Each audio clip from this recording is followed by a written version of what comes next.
Bonjour à toutes et à tous et bienvenue dans Bêtes d'Yvelines, l'émission entièrement consacrée aux animaux du département. Chaque mois, nous vous proposons d'aller à la rencontre des meilleurs amis de l'homme. Aujourd'hui, je vous propose d'enfiler le masque et le tuba. On part explorer les fonds marins. Regardez le sommaire, on se retrouve juste après. Allez, regardez le sommaire en images et on se retrouve juste après.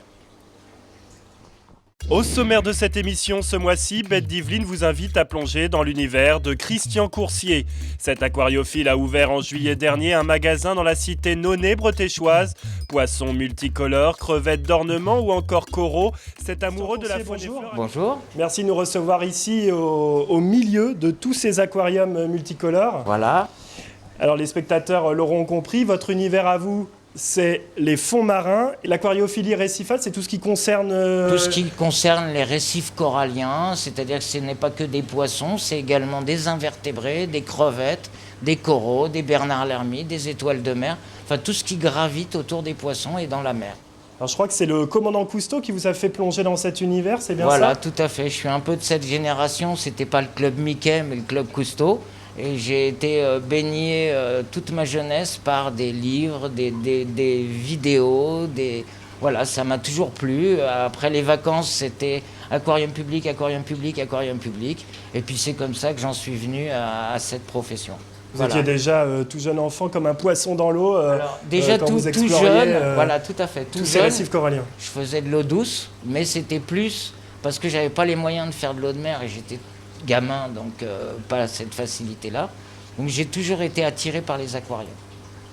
Je crois que, alors ici à Saint-Lon-la-Bretèche, vous êtes spécialisé dans la coralliculture, Voilà. C'est-à-dire la culture et l'élevage des coraux. Tout à fait. C'est-à-dire que maintenant, il existe toute une industrie qui commence depuis 5-6 ans à s'être développée autour de l'aquariophilie marine pour valoriser les fonds marins de tous ces pays là-bas. Au lieu de maintenant de pêcher à la dynamite comme ils le faisaient dans le temps, ils valorisent leur milieu marin en cultivant tous ces coraux. Donc du coup, pour rassurer les téléspectateurs, pas de pêche à la dynamite. Non, pas de pêche à la dynamite, pas de massacre dans les coraux sauvages. De toute façon, tous les coraux, comme vous voyez là, c'est des coraux qui sont élevés dans des cageots en plastique sur des tables comme nous on fait les huîtres à Marennes-Oléron ou autres. Eux, ils font des coraux. Voilà, nous on fait des huîtres. Vous êtes en train de dire que dans les Yvelines, on est capable de reproduire les plus grands récifs coralliens au monde ? Tout à fait.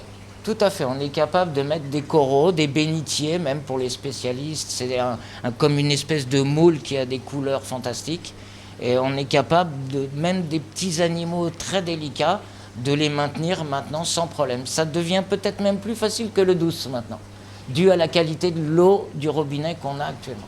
Alors Christian, je crois que quand vous n'êtes pas au magasin, il se dit dans le village que vous avez les mains dans l'eau. En effet, vous entretenez, je crois, des aquariums tous les matins, dans le village. Exactement. Tous les matins, en fait, c'est pour ça que le magasin n'est pas ouvert. Je fais des entretiens chez des dentistes, des médecins, des cabinets dentaires, des hôpitaux, des maisons de retraite. Enfin bon, comme l'eau de mer n'est pas encore diffusée tant que ça, au niveau entretien, on n'est plus sollicité qu'en eau douce. Alors justement, nous vous avons donc suivi chez un de vos clients, à quelques mètres d'ici. Alors on va regarder le reportage et ensuite vous nous expliquerez comment reproduire les plus beaux atolls dans son salon. Pas de problème. Ne cherchez pas Christian dans son magasin le matin. Son début de journée, il le passe sous l'eau et à domicile à l'entretien d'aquariums comme celui de cette agence immobilière. Bonjour. Bonjour Christian, vous allez bien? Ça va, ça va. Et vous? Ben ça va, ça va. L'aquarium, tout se passe bien? Tout se passe bien, regardez. Pas de je leur ai problème. juste donné un tout petit peu à manger ce matin. D'accord. Et puis autrement, je vous laisse faire tout ce qu'il faut. Difficile pour Christian de passer à côté d'un poisson ou d'un corail malade. Aucun détail n'échappe à cet ancien vendeur animalier. Je regarde si tout le monde va bien et si à cette heure-ci, normalement tous les coraux doivent être ouverts. Si j'en vois un qui n'est pas ouvert, c'est qu'il y a quelque chose qui ne va pas. Si ce corail, par exemple, ne va pas bien, moi je vais le voir tout de suite parce que j'ai l'habitude de ce corail et je sais s'il sent bien ou s'il ne sent pas bien. Donc en voyant l'aspect général de l'aquarium, j'en déduis déjà beaucoup de choses. Un examen médical qui commence par l'observation des pulsations de ce corail. Une attention particulière qui satisfait la propriétaire de l'aquarium. Il a un œil qui est un œil exercé par rapport au mien. Moi, je ne vois pas forcément tout ce que lui va voir, et donc c'est nécessaire quand même. Et puis les contrôles de l'eau, la qualité de l'eau, ça, c'est lui aussi qui peut faire, pas moi. 100 € pour cet entretien mensuel et cette fois, Christian n'a pas relevé de problème majeur. C'est plus un petit tour que je fais pour éviter les problèmes, en fait. C'est de la prévention. Donc je vois que tout marche bien, l'eau est propre, les animaux sont magnifiques. Donc là, je sais que j'ai même pas d'analyse à faire, vu l'état d'ouverture des animaux. Je sais qu'il n'y a pas de problème. Tout baigne donc dans cet aquarium. Christian peut ainsi rentrer serein et recevoir maintenant tous ses clients. Pour lui, la journée ne fait que commencer. Christian, si on veut la grande barrière de corail australienne à la maison, on commence par quoi? La priorité, c'est de mettre des pierres vivantes, c'est-à-dire de faire un décor avec de la pierre vivante. Alors, qu'est-ce qu'elle a de vivant? Elle contient des bactéries, des micro-organismes à l'état végétatif, et dès que le milieu est correctement installé, la bonne température, la nuit-jour, tout ça, ça se développe.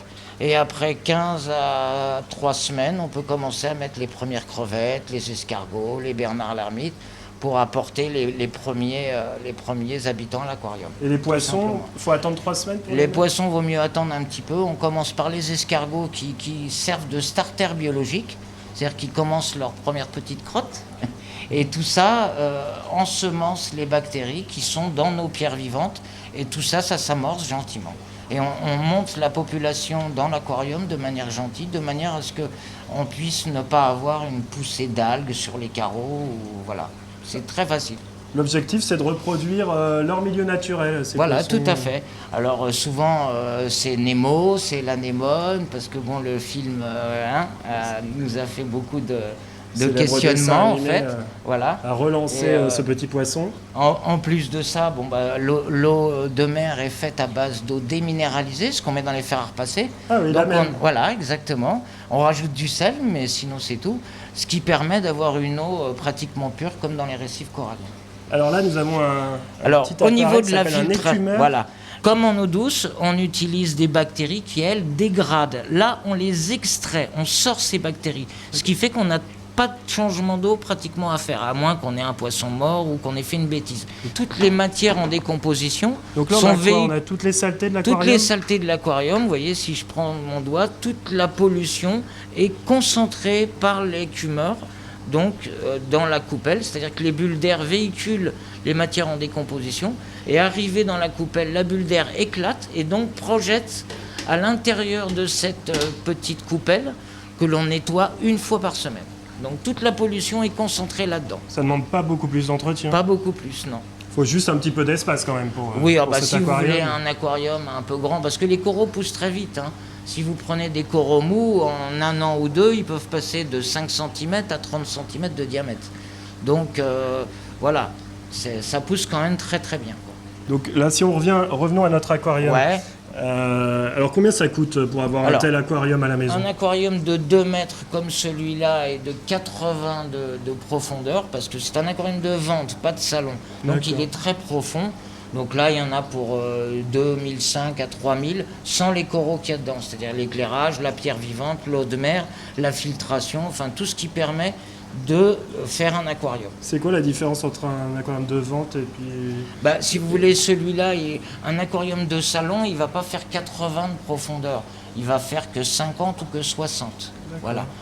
Moi, pour vendre et pour stocker plein de coraux et avoir en fait comme un gradin pour poser mes coraux à différents étages de l'aquarium, il me faut une cuve qui soit très profonde.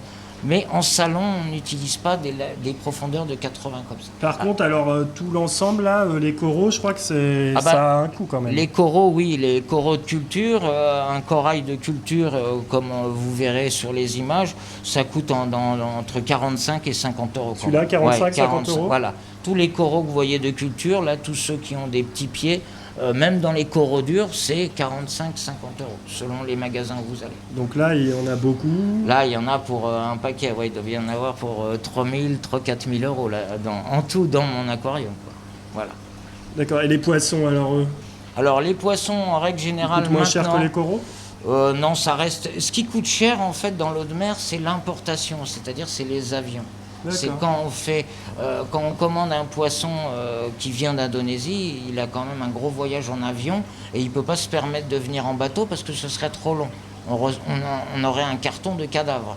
Donc comme ça vient en 24 heures à 48 heures en avion, ça a un coût et les compagnies aériennes font pour beaucoup du prix des coraux. Vous faites tout venir en partie d'Indonésie? Oui, parce qu'actuellement, faire de la culture en Europe, ça coûterait trop cher au niveau courant.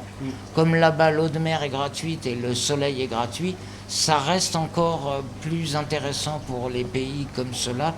En plus, ils ont l'eau et la chimie pour, donc ça reste encore plus intéressant de le faire dans ces pays-là. En France ou en Europe ou en Suisse, ce que font les gens, ils se font des petits échanges de boutures. C'est-à-dire qu'ils coupent une branche d'un de leurs corails et ils font un échange avec une personne qui a un autre corail. Ce qui permet de faire des échanges entre aquariophiles. Et voilà, ça leur permet de faire de la culture, de s'occuper comme on taillerait un bonsaï ou comme on ferait son petit jardin. Christian Coursier, merci beaucoup de nous avoir fait partager votre passion. Quant à nous, c'est la fin de cette émission. Je vous retrouve le mois prochain pour de nouvelles aventures animalières. À très bientôt sur notre chaîne et toujours en très bonne compagnie.